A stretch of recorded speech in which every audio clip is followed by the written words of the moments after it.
Hello, DebConf 21. I'm Kaylea Champion, and the project I'm presenting was conducted together with Benjamin Mako Hill.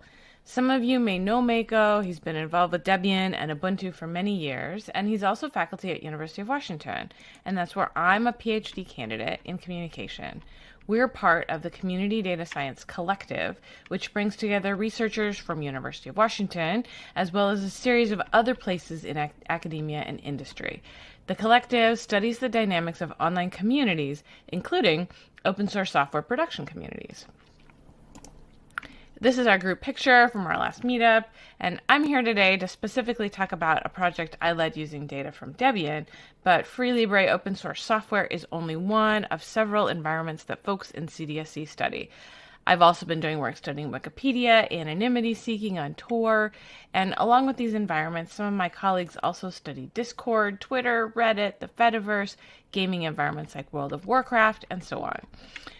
We have 5 different universities involved at this point, from a range of departments and perspectives: communication, computer science, human-computer interaction and design, law, and so on.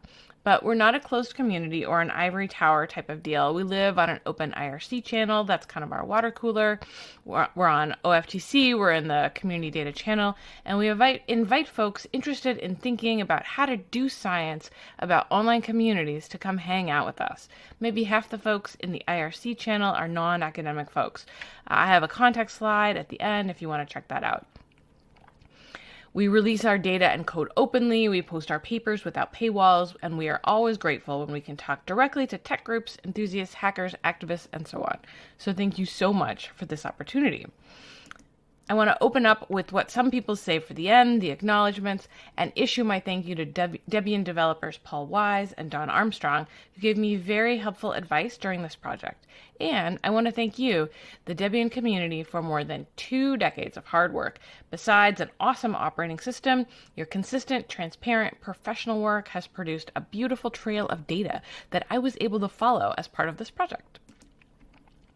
I also want to share our sincere appreciation for the Ford Sloan Digital Infrastructure Initiative that made this project possible. The project I'm going to share with you today was published at the 2021 IEEE International Conference on Software Analysis, Evolution, and Reengineering, called SANER 2021. I'm going to open with a bit of a story about the motivation for the project. Many of you are probably familiar with the Heartbleed vulnerability, but if you're not, it's basically a textbook example of not only black hat hacking, but also neglect and a struggle to respond to a software vulnerability. Heartbleed vulnerability was announced in 2014, affected the security of SSL traffic worldwide. SSL puts the S in HTTPS, and a vulnerability in SSL means any web transaction could be at risk. Despite the global reliance on this package for commerce and communication, at the time when Heartbleed was discovered, the development team for OpenSSL was only 4 volunteers. So this event raised concerns that there may be other vital pieces of software acting as infrastructure where some components are similarly neglected. This perspective, thinking of software as a kind of infrastructure, is laid out in this book, Nadia Egball's Roads and Bridges. She does a great job telling the story overall. If you're interested in reading more about the threat that vulnerabilities like Heartbleed pose, then this second article here takes kind of a cyber warfare perspective. Many Debian folks may still bear the scars of this particular battle, but if you missed it and you're interested in the specific dynamics of how this vulnerability was tackled, then I recommend this paper here from the Mining Software Repository Conference in 2020. All right. So OpenSSL is just one of a huge range of free/libre open source software or FLOSS projects like Debian, but also Apache and many others. These projects were developed largely by volunteers, you folks, selecting your own tasks and priorities. This can be an advantage, as Yochai Benkler pointed out in Wealth of Networks. Individuals can very efficiently match their interests and skills to tasks. Networks allow for distributed effort, and version control tools allow all these contributions to be combined. This efficiency gain may come with a substantial drawback, however, as FLOSS has grown in popularity and become infrastructure on which modern commerce and communications rely. What if the tasks that volunteers select are not the tasks most needed by the public? What if neglected infrastructure most in need of repair is invisible? How do you prioritize among the many crumbling roads to choose where to focus your attention? This project is part of our answer to this challenge. And our insight into this is derived from just a basic expectation of infrastructure. We all might hope that the most important components of software infrastructure, those bridges we drive over the most often, are also the ones with the highest quality. But software is different. How do you detect cracks in virtual cement? How do you detect at-risk infrastructure components before they cause major failures? And how do you do it in a systematic way across a huge body of software? So we started by constructing a model. This sketch shows how we might think about the relationship between quality and importance. In those cases where importance meets quality, we call that component aligned. The supply in terms of quality meets the demand in terms of importance, but that alignment is often not the case. Infrastructure can be misaligned. So when the quality is high, but the importance is low, we would call that overproduction. It's not a problem other than maybe potential for wasted effort. Alignment indicates a match between quality and importance. This is the ideal case because the quality meets the importance of the software. And we have particular concern for software that's falling to the right of this diagonal, where heavily used components are relatively low quality. That's the problem. Underproduction occurs when importance is high, but quality is low.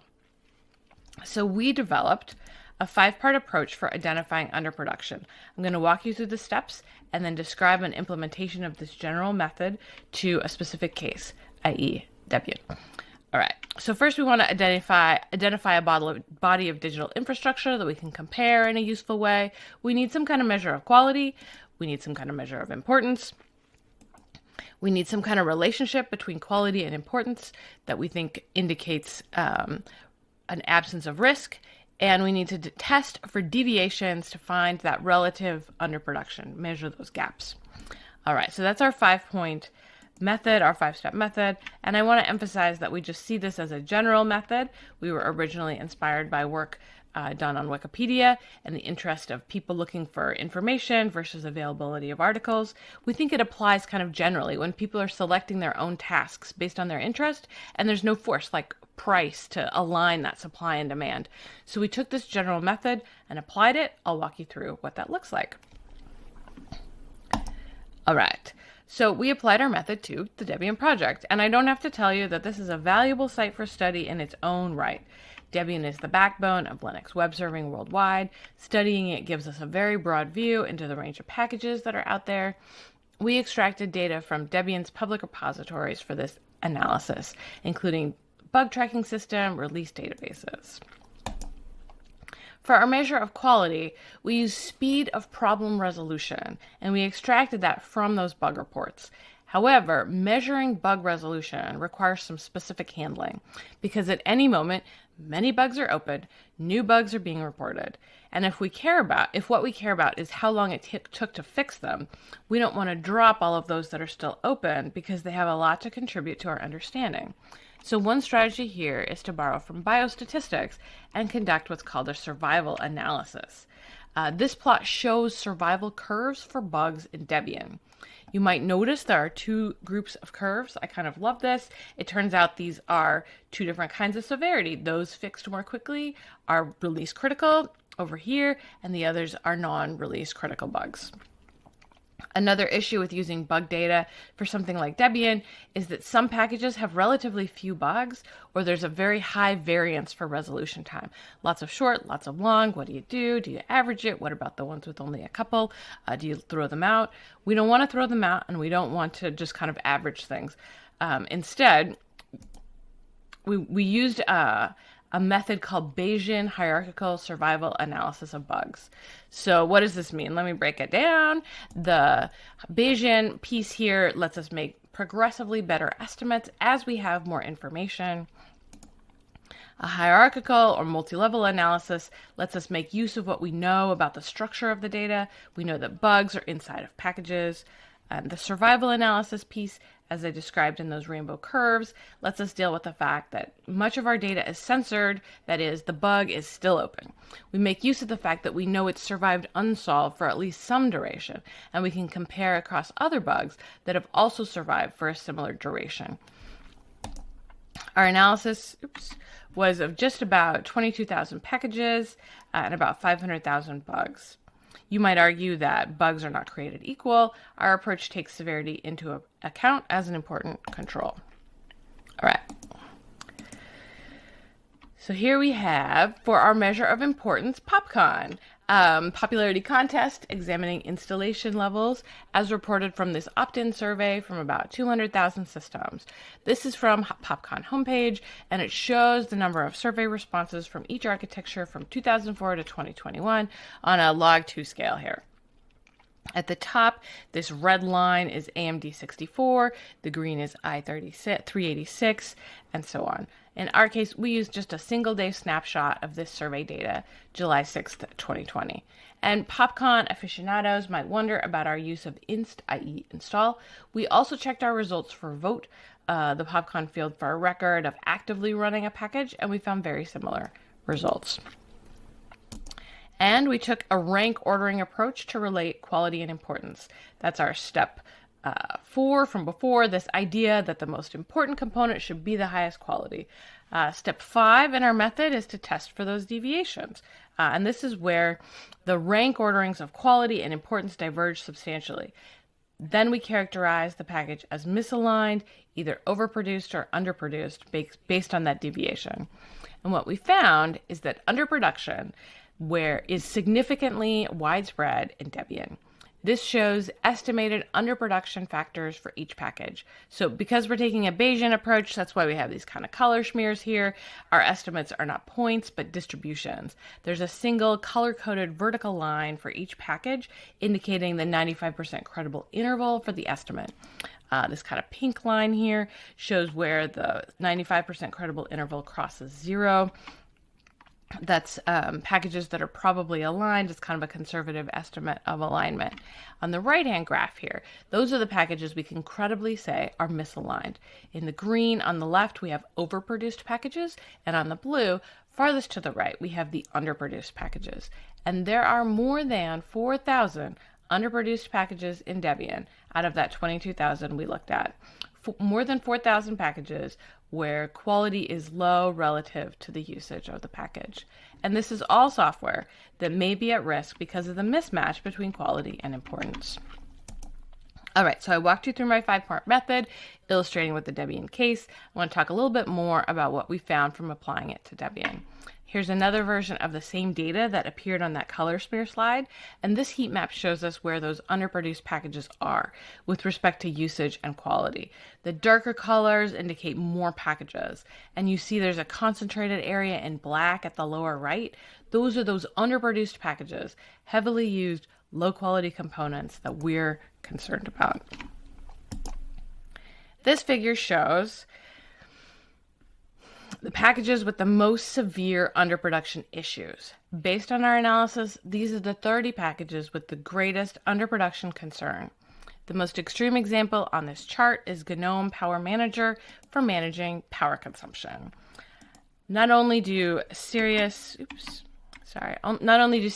GNOME Power Manager bugs take a very long time to be fixed, it's widely installed in Debian. Installation-wise, it's up in the top 2,000, but for quality rank, it's near the bottom. And as just an aside, I want to say there is no offense intended to the hardworking people who maintain these packages that are on my list. I get it. This is a volunteer community, self-directed effort, and although this paper does name names, it does list specific underproduced packages. My call is not a criticism of those folks maintaining the packages. My call is for recognition of the vital role of digital infrastructure like Debian. My call is for more help, and I hope the right kind of help to go to the places that need it the most. All right, so we made 2 types of observations about our results. First, what we're calling here is kind of the long tail of GUI underproduction. And second, I'm going to talk a little bit about implications for Debian and for tech communities in general. All right, so returning to this list of the 30 worst I showed you before, one observation we had is that 12 of these 30 are part of the windowing system, like GNOME, KDE, and X Windows, and there's an additional 7 oriented to kind of desktop usage. Mesa is 3D graphics, Blues is part of Linux Bluetooth stack, Record My Desktop is screen capture. Those of us familiar with the history of GNU Linux as a desktop operating system may not be tremendously surprised by this result, but the OS has come a long way since those early days, and perhaps not far enough. And lest you think these are picky aesthetic issues, if you inspect the bug lists of these packages, you'll see many very serious bugs. And ultimately, I argue it doesn't matter what you use a component for. If it takes the system down or opens it to security attacks, then you have a problem. Oops. All right, so what are maybe some implications for Debian? First, I hope we have some time for discussion, or that folks will get in touch to talk further. Does this idea of neglect, perhaps unseen neglect, of heavily used components in Debian resonate with you? What do you think leads to this mismatch of importance and quality, and what can be done about it? Overall, I think one practical response to data like this might be to inspire kind of further thoughts about effort prioritization. Further, my thoughts, and maybe yours too, are turning to ideas about the overall kind of software ecosystem. There's only so much Debian can do about a package that comes in a bit broken from upstream. Some kinds of packages may be harder to produce than other kinds, and there's also a whole lot of other distributions that use Debian packages. So my goal with this project is to raise awareness about the problems that I'm finding, and do that kind of advocacy for increased support. All right, so implications for tech communities. Looking outside of Debian, I expect many folks hearing this talk have non-Debian day jobs. Here we propose that this line of thinking may be quite useful to development teams prioritizing across products, managing competing concerns, including not only their own products, but the products on which they depend. And my reminder to those folks is that if your toolchain, your success, your profits rely on an increasingly neglected component in that free Libre open source software ecosystem, it may be time to invest in improvements to shared infrastructure and invest in Debian. Here also, we're open to collaboration for the discussion. If you have an environment where you'd like to apply this method, then I invite you to really just get in touch with us. For my part, next steps for me, I'm eager to understand more about what drives underproduction, how it emerges over time, what might mitigate it or counter it. I have open questions in terms of my next area of analysis. One angle is to look at upstream, other distributions, other communities. All right, my overall theme in this presentation has been underproduction, casting light on neglected infrastructure, and describing a method to measure the problem. I walk through an example of how that looks in practice. Now we hope that it will be useful to Debian, and we hope that others can use this approach and apply it to understand their projects and environments as well. Ultimately, the future of our digital infrastructure relies on thoughtful engagement from across multiple communities to understand neglect, identify risks, and mitigate harm. I argue that measuring quality and importance are key to this.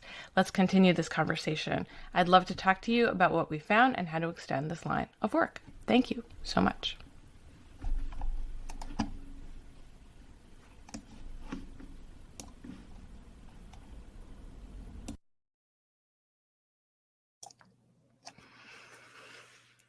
All right, hello. I see I'm getting some great comments and questions in on IRC, and I saw a little bit here on the Etherpad as well. So I'm just going to kind of self-facilitate here a little bit and just pull questions from there. Love all the discussion that we're getting. So the first thing I see on the Etherpad is somebody asking about economy-based metrics or econometrics. This approach is definitely directly inspired by that econometric line of thinking and the kind of rigorous statistical methods that go on behind the scenes. Yes, I agree. There's sort of a supply-demand kind of component here. That said, the economy has the advantage, at least in the capitalistic system, of where everything's aligned by price, and so you can use price as a factor to kind of correct some of your statistics or what have you, to kind of work with that analysis. And we don't have a price, so we're actually working without that alignment, and that's what limits maybe some of our ability to use some of those econometric tools. But I agree that it's absolutely inspired by that approach. The next question I see just came in on the Etherpad is, and I'm going to prioritize Etherpad questions, and then we'll switch over to the ERC side. Sharing findings to individual package maintainers. All my code, all my data is already posted on the Harvard Dataverse, and my paper is up on the archive. So all that information is released in kind of an aggregate form. I would be totally happy to engage with people on a more individual basis in terms of like interpreting the findings or adjusting them to kind of meet different people's needs. So yeah, let's have a conversation. I understand that as part of the process of like kind of naming names with respect to these packages, that I've put some certain kind of spotlight on some folks. So I'm willing to be accountable and really engage on those questions. And then I'm going to just scroll way up to the top here of the IRC side. Oh, somebody asked on the Etherpad, can those 30 be cross-referenced by number of recent uploaders, sole maintainers? So there's a lot of other variables that we could use to sort of see which of these best predict underproduction. Is it solo maintainer versus group maintenance? The ease of sort of obtaining that data may sort of vary, because it's a little difficult maybe to tell if the maintainer is a mailing list. Is it really just one person in the end, versus is it somebody kind of who just funnels other people's work? So there's some social network to be kind of traced there. But yeah, I think that solo maintenance is absolutely, in prior research, is predictive of kind of this underproduction type of problem, especially if there's a reason why it's a solo maintainer, like the person's not super inviting, or the package is super hard to do and like nobody else wants to touch it. But I agree, solo maintenance is a very interesting variable on predicting underproduction, overproduction. All right, now I'm going to switch to the IRC side. Yeah, so early on in the talk, people were talking about that segregation between the release candidate or release critical and non-release critical.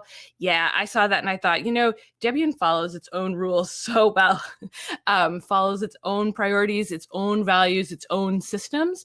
So that seeing that consistently come through in the data was really beautiful. And when I talk to people who want to intervene in projects like this, one of the things I emphasize is, these communities like Debian have their own ways of dealing with issues and problems. Working within their system is going to be a whole lot more successful because they successfully follow their own governance model, rather than having entities come in from outside and try to impose. So that's, I guess, the evidence that I present for that. All right, I'm just kind of scrolling through here. Yeah, wish list. Yeah, I thought it was interesting that wish list kind of showed up as being kind of in that normal important. And I think that your explanation that people kind of detailed here in the IRC discussion is probably correct, that it's a mix of like super simple, let's fix it, and like never going to touch it. Gosh, that'd be nice to have, talk to upstream, just sort of, there's so many different kind of catch-alls that fall into wish list that I think that's a good explanation that folks are coming up with. There was a request that I reiterate what over and underproduced means. So overproduction is when quality is quite high and usage is quite low, versus underproduction where quality is quite low and usage is quite high. So there's something's not being given, something's not being provided if it's underproduced. There's a lack there. And in our case, for software infrastructure, underproduction means you need higher quality to serve the level of demand. So there's a comment of like, is 4,000 out of the total maybe not too bad? Our ultimate number of packages is 22,000, not 35,000 plus, because we collapsed all the data down to the same level that PopCon reports it at. So in terms of parsing out very distinctly this binary versus that binary, or this release versus that release, we kind of combine those down in the same way that PopCon did, because that's the most kind of consolidated place. We couldn't make the data any more detailed than that. So that it's about 4,000-ish versus 22,000 packages. And that's maybe not too bad, but it's also a sign that there's lots of room for improvement and so on. All right, I'm scrolling down through here. Thanks so much for all the feedback. Let's see. And I think everything else, yeah, things that just linger. And there was also some questions or speculation about like data quality. Oh, somebody already knew that one of those packages needed help. Yeah, and every time like I have problem with my GNOME Power Management, I'm like, oh man, GNOME Power Manager. I agree that there's some findings here that really resonate.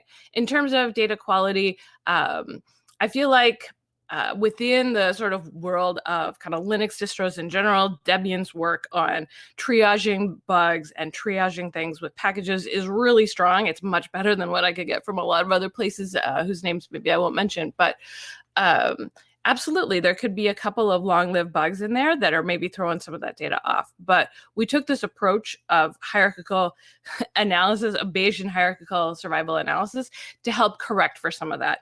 So we're not just taking kind of an absolute average based on something that was open for 6 years and something that was open for 2 days and calling it good.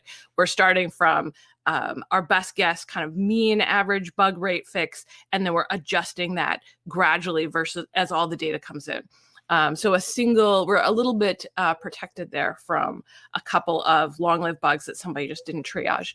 But sure, it's always possible that if there's bad data, it's kind of garbage in, garbage out. That said, I've been pretty impressed by the data as I've seen it. Yeah, so people were asking about overproduced packages and this question of like what something might look like if something's too good. If no one is using it, then it doesn't hurt anybody for it to be awesome. But it does suggest that maybe a Debian QA team might spend somewhat less time on something that no one is using, or where the quality is already really great for the level of use that something's getting. Things like that. Somebody comes in, they're new, they want to do they just love hunting particular kinds of bugs. That helps you maybe direct your efforts toward these underproduced packages versus overproduced ones. All right. So I think I can't tell really if we've gotten sort of to the end of the questions that we have, but happy to keep kind of discussing. Let me throw some URLs up here. Oh, good. Somebody's putting it up for me. That's great. Yeah. And you can always grab me. I'm Kaylea at UW or .edu or on the community data channel on OFTC. You can always grab me there too.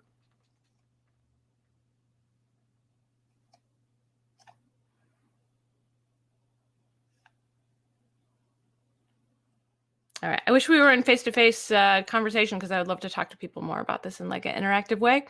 But in the future, maybe in Kosovo. I guess we'll have to say thank you, Kaylee. And yeah, that will be the end of the session in track 1 for the day. All right. Thanks so much.